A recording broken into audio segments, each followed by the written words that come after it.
बच्चों, आज मैं आपसे बात करने आया हूं क्लास 9 की पढ़ाई के बारे में। क्लास 10 से रिलेटेड तो बहुत वीडियोस आपको चैनल पे दिख जाएंगे, लेकिन क्लास 9 के लिए कोई बात करना नहीं चाहता है।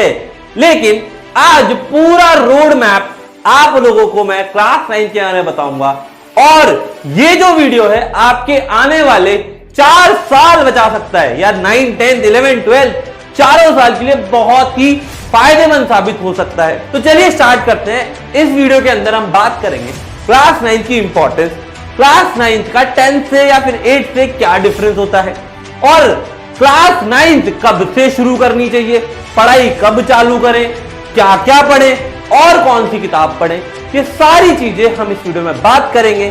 सबसे पहले बात करेंगे क्लास 9 की इंपॉर्टेंस के बारे में। भाई इंपॉर्टेंस क्या है क्लास 9 की? सर क्लास 8 तक तो हम पास हो गए, जो टीचर बताता था वही एग्जाम में आता था, और गवर्नमेंट ने बोल रखा है किसी को फेल नहीं करना है, तो कोई फेल भी नहीं होता।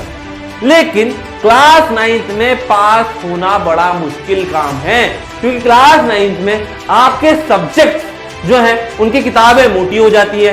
हिस्ट्री, सिविक्स, ज्योग्राफी, एसएसटी की 4 किताबें हो जाएंगी। ऐसे साइंस में भी फिजिक्स, केमिस्ट्री, बायो में डिस्ट्रीब्यूशन हो जाता है, और मैथ्स की किताब भी थोड़ी मोटी हो जाएगी। तो सारी किताबें बढ़ती गई, उनका वेट बढ़ता जा रहा है। ऐसे ही आपको पढ़ना भी ज्यादा पड़ेगा। अब सर क्लास 9 जो है वो हमारे लिए फाउंडेशन का काम करती है। जो हम क्लास 9 में पढ़ेंगे उसका यूज क्लास 10 में भी होगा, बोर्ड एग्जाम में भी होगा, फिर हम 11th में जाकर कोई भी ऐसी स्ट्रीम लेते हैं मैथ्स या साइंस से रिलेटेड, तो वहां पर भी इसकी मदद हमारे को मिलेगी। तो इसीलिए क्लास 9 बहुत ज्यादा इंपॉर्टेंट है, तो इसको हल्के में नहीं लेना है। तो क्लास 9 सबसे ज्यादा इंपॉर्टेंट है। इसमें जितना आप पढ़ोगे वो आपके चारों साल काम आने वाला है। फिर बात करते हैं सर कि क्लास 9 में पढ़ाई कैसे करनी है। यार ये बहुत बड़ा सवाल होता है हर बच्चों का कि यार क्लास 9 में सर पढ़ाई करे तो करे कैसे? क्या हम होम ट्यूशन ले लें, या हम कोई कोचिंग ज्वाइन कर लें, ऑनलाइन जाएं, ऑफलाइन जाएं? इतने सवाल होते हैं। तो यार देखो बहुत सिंपल सा सजेशन है, आप जैसे चाहें वैसे पढ़ सकते हो, कोई दिक्कत नहीं। लेकिन पढ़ते समय एक एक कॉन्सेप्ट समझना जरूरी है। जब आप किताब खोल के बैठे हो तो पढ़ाई करते समय पूरा फोकस, कंसंट्रेशन हमारा बुक्स में होना चाहिए, और मैथ्स और साइंस में हर एक कॉन्सेप्ट को विजुलाइज करके समझेंगे, क्योंकि विजुलाइज करे बिना आपको चीजें नहीं समझ में आएगी। तो बहुत जरूरी है कि जैसे ईश्वर पढ़ाता है वैसे आपको सारे के सारे कॉन्सेप्ट को समझ के विजुलाइज करना होगा, और ये आपको यहां पर मिल जाएगा। आप चाहे तो कोर्स के अंदर एनरोल भी कर सकते हैं, ठीक है, कैप्टन कोर्स है 9th वालों के लिए। और अगर आपने एक बार विजुलाइज करके पढ़ लिया तो अब आपके ब्रेन में वो चीजें छप गई। अब आप बोलोगे सर एसएसटी इंग्लिश, तो ये भी विजुलाइजेशन से पढ़ी जा सकती है। फॉर एग्जाम्पल अगर आप कोई मूवी देखने जाते हो और वो मूवी आपके दिमाग में छप जाती है, तो क्या आप अपने दोस्त को स्टोरी सुना सकते हो? बिल्कुल सुना सकते हैं। लेकिन अगर कोई चीज पढ़कर हम आते हैं, उसको शायद अच्छे से एग्जाम में नहीं लिख पाते हैं, तो एसएसटी और इंग्लिश भी यहां पर इसी तरीके से पढ़नी पड़ेगी। तो पहली चीज तो ये कि यार ये इस तरीके से पढ़नी है। बच्चों का सवाल होता है सर 9th की पढ़ाई कब तक करें? 8th में सर हम लास्ट में बैठ के पढ़ लिए थे, तो हमने पास कर ली, आखिरी के 15 दिन में 8th अच्छे से पढ़ी और पास हो गए। टीचर ने बताया, वही एग्जाम में आ गया, पास हो गए। पर क्लास 9th में क्या ऐसा होगा? बिल्कुल नहीं होगा।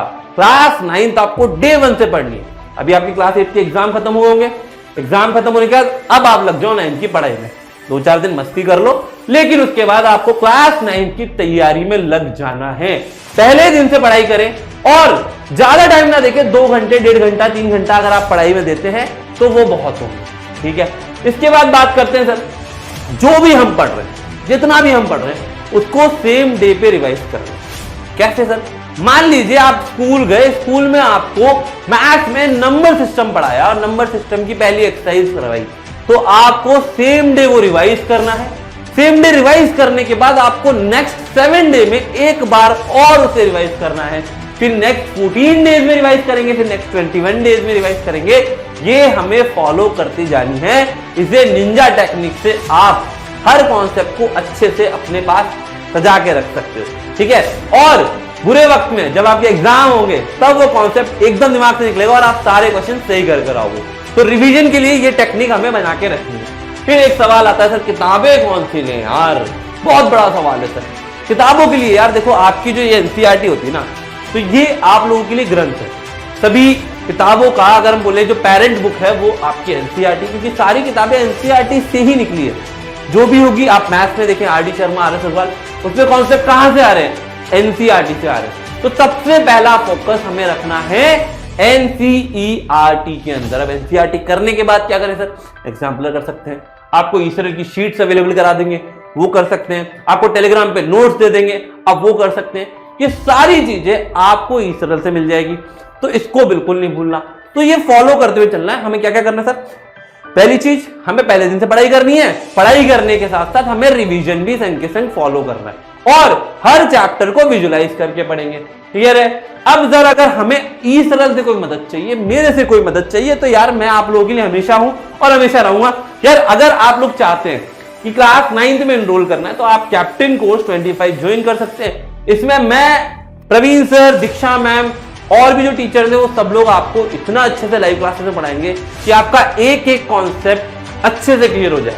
अगर कॉन्सेप्ट क्लियर हो गया तो आपका काम हो जाएगा। फिर दूसरी बात, एक ही चैप्टर आपको 2 से 3 बार पढ़ाया जाएगा, मतलब कि सर 2-3 बार हमारा कोर्स कंप्लीट कराया जाएगा।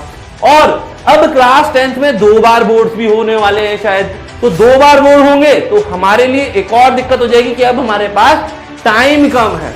तो हम जितना जल्दी 9th कंप्लीट कर लेंगे उतनी ही जल्दी हम क्लास 10th पे भी कूद जाएंगे। तो उसके लिए आप शक्ति जैसे कोर्स में एनरोल कर सकते हैं। अगर मान लो आपको पक्का है कि आप यार जेई करेंगे या नीट करेंगे, तो आप अभी से लग जाओ। 9th की पढ़ाई भी हो जाएगी, साथ ही 10th और फिर 11th के जो टॉपिक्स होंगे वो भी हम स्टार्ट कर देंगे। तो ये आप लोगों के लिए, अगर आप में से कोई क्लास 10th का बच्चा है तो वो चैंप में, या आपके कोई बड़े भैया हैं, दीदी हैं, तो क्लास 10th के चैंप कोर्स या फिर अग्नि कोर्स में एनरोल कर सकते हैं। तो ये सारी चीजें आप लोग फॉलो करेंगे। अगर आप फॉलो करते हो तो ये डेफिनेट है कि आपके 9th क्लास में 95+ तो आ जाए, और नहीं करते हो तो फिर यार हो सकता है कि मार्क्स थोड़े कम आए। तो ये सारी चीजें फॉलो करेंगे और चैनल को सब्सक्राइब कर लेंगे, क्योंकि बहुत सारी चीजें आपको यहाँ पे वन शॉट और 15 मिनट सीरीज सारी चीजें यहाँ पर मिल जाएगी। तो चैनल को सब्सक्राइब कर लो, बेल आइकन हिट कर लो और मुझे लाइक करना मत भूलिएगा। और कमेंट सेक्शन में जरूर बताइएगा कि आपकी कोई परेशानी है क्लास 9 से, तो we will resolve it. All the best.